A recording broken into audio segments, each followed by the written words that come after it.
tuliyazungumza haya na tukakutana hapa kwenye kumbukizi ya tarehe 27 Januari tukazungumza tuliyoyazungumza. Kumbe tuliyoyazungumza yamewagusa vibaya wakubwa huko. Matokeo yake sasa, tarehe 13 Februari nilipigiwa simu, naelezwa kwamba tumepata barua toka kwa msajili wa vyama kuwa ametengua mkutano mkuu uliomchagua mwenyekiti na makamu mwenyekiti kwa sababu hamna aliyepata zaidi ya 50% ya kura zilizopigwa. Mimi nikastajabu kidogo, kwa sababu tulifanya maamuzi humu ndani. Tulikuwa hatuna senti, tuna mkutano wa siku 2, kuna wagombea 9 wa mwenyekiti, kuna wagombea 6 nadhani makamu mwenyekiti bara, 5 makamu mwenyekiti Zanzibar. Tukaamua kwa hali tuliyokuwa nayo, bora wote tuwapitishe waende kupigiwa kura, zile kanuni zingine tuziweke kando ili tuweze kumaliza mkutano katika siku 2. Hatuna fedha zaidi, hata tukapunguza muda wa kujieleza na muda wa maswali. Sasa naelezwa Mheshimiwa Maftaha alipeleka barua akaeleza kwamba hatukufuata kanuni ya mgombea aliyeshinda aweze kupata 50% ongeza 1. Lakini nistajabu kupata hiyo barua tarehe 13, kwa sababu kwamba kuna mkutano wa baraza la vyama vya siasa unafanyika hoteli ya Nashera Morogoro,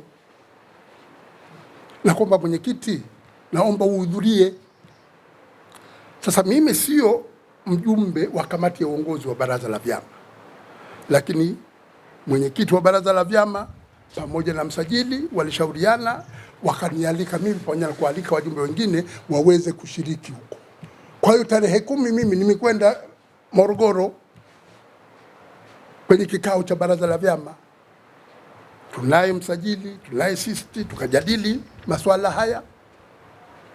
Tarehe 11 pakawa na semina maalum ya wajibu wa vyama vya siasa katika kutimiza hii sheria ya vyama vya siasa. Nilikuwa na naibu katibu mkuu. Kuna mambo ambayo yanapaswa yakamilishwe ili ukaguzi wa vyama vya siasa ukija kufanyika muwe mshajiandaa ya kutosha. Tarehe 12 palikuwa na kikao cha kamati za baraza la vyama vya siasa. Kwa hiyo tumekaa kwenye kamati, tumezungumza, na baada ya hapo msajili akaita wajumbe wote wa baraza la vyama vya siasa kuweza kuwa na neno la mwisho. Hakuna dalili zozote wala mazungumzo yoyote ya kwamba tumefikia maamuzi ya kutengua uchaguzi wa mwenyekiti na makamu mwenyekiti uliofanyika mwaka 2024 Desemba. Mpaka tarehe 12 jioni nimeondoka Morogoro, nilikuwa na mwenyekiti wa baraza la vyama ambaye pia mambo yote ya mwenyekiti ya msajili wanapata taarifa. Hajanibonyeza hata kidogo kwamba bwana kuna barua inakuja huko, jiandae. Sasa nimerudi Dar es Salaam tarehe 13, naambiwa barua imekuja toka kwa msajili, ametengua nafasi ya mwenyekiti na makamu mwenyekiti kwa sababu hamkupata zaidi ya 50%. Lakini mimi sijaitwa kuulizwa ilikwendaje hiyo barua. Mimi baada ya kupata ile barua nikajua kwamba hapa pana mambo yamepikwa hapa. Jambo la kwanza kufanya ni kuwa kumweleza driver, hebu rudisha gari ya chama ofisini, isije ikaonekana kwamba nazuia gari ya chama hali sio mwenyekiti umeshatenguliwa.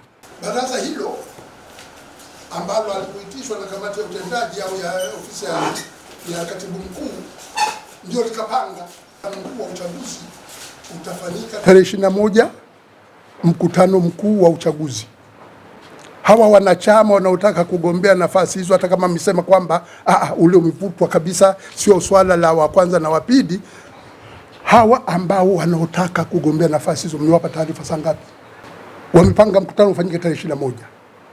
Baraza linakutana 19-20, uchaguzi mkutano mkuu kesho yake. Hao wajumbe wa mkutano mkuu mliwapa taarifa saa ngapi? Mpaka wote wajumbe waweze kuja Dar es Salaam. Mkutano mkuu kwa kanuni za msajili wa vyama vya siasa, mkutano mkuu ufanyike, unapaswa utoe taarifa ofisi ya msajili wa vyama vya siasa sio chini ya siku 28 kabla ya tarehe ya uchaguzi, au tayari mkutano mkuu ulishapangwa kabla, wakawa wamepewa taarifa kabla hata ya baraza lenyewe kukutana. Sina tatizo na mwenyekiti, sina tatizo na makamu mwenyekiti lakini mkutana hapa, mnachagua katibu mkuu. Niwaambia katibu mkuu mmemchagua Hamad Masudi. Sasa Hamad Masudi mimi sina tatizo naye, ni mtu ambaye tumekuwa naye kwenye chama kwa muda mrefu, lakini Hamad Masudi tumempitisha kuwa mgombea urais wa Zanzibar. Kwenye mkutano mkuu kapata kura nyingi, kawa ndio mgombea wetu wa urais wa Zanzibar. Kuna wajumbe wa baraza kuu la uongozi. Katika utaratibu wetu wote wa kufanya kujiandaa kufanya mkutano mkuu wa kuteua wagombea, katika kikao hiki umumu ndani walikuwa wanakwamisha, hawataki tufanye uteuzi, wanakwamisha kikao cha baraza kuu. Tukaamua hawa watakukwamisha, tukawafukuza, msajili kawarudisha. Tulipowafukuza hawa wakawa wameenda wamejiunga na Hamad Masudi, na wakahakikisha kwamba hatukamilishi taratibu za kuteua za kurudisha fomu za mgombea urais wa Zanzibar. Na hili jambo, ndugu zangu wanachama, lilikuwa mbashara, wanasema Kiswahili, live kwenye television, kwamba unarudisha fomu, unahitaji kurudisha fomu za mikoa 5, wamerudisha za mikoa 4. Vipi? Unaiona kabisa hivi hapa, hatuna majibu. Kwa hiyo tunikosa mgombea wa CUF Zanzibar kwa mara ya kwanza.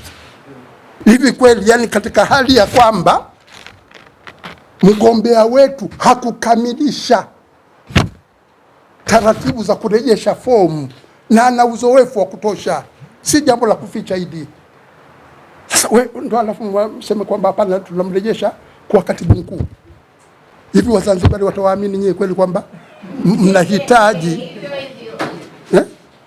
mnahitaji kweli kulenga sema na kuingia katika uchaguzi na kupambana?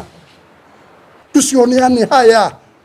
Huwezi ukajieleza hili katika kuweza kushindwa kurejesha fomu. Sasa kama unakubali ukatibu mkuu, labda una agenda nyingine, sio agenda ya kupambana kupata urais Zanzibar, kupata baraza la wawakilishi, kupata wabunge, kupata urais wa Jamhuri ya Muungano wa Tanzania. Hamlioni hili liko wazi? Au pana agenda ya kutumaliza kabisa tena?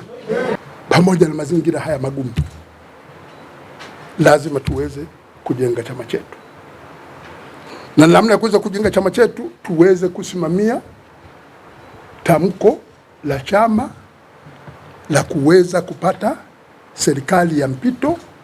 Tufanye mjadala huu, sio waraka wa mwisho, huu ni waraka ambao wa kuweza kusaidia mjadala, tuweze kujenga msingi mzuri wa kuweza kujenga chama na kuweza, ni hali ngumu ya kimaisha na hivi, ili tuweze kushiriki, lakini lazima tupate katiba mpya na tume huru ya uchaguzi. Namshukuru sana mzee wetu kwa kuweza kukubali kutenga muda wake na kuja kufanya mazungumzo haya ya kuaga.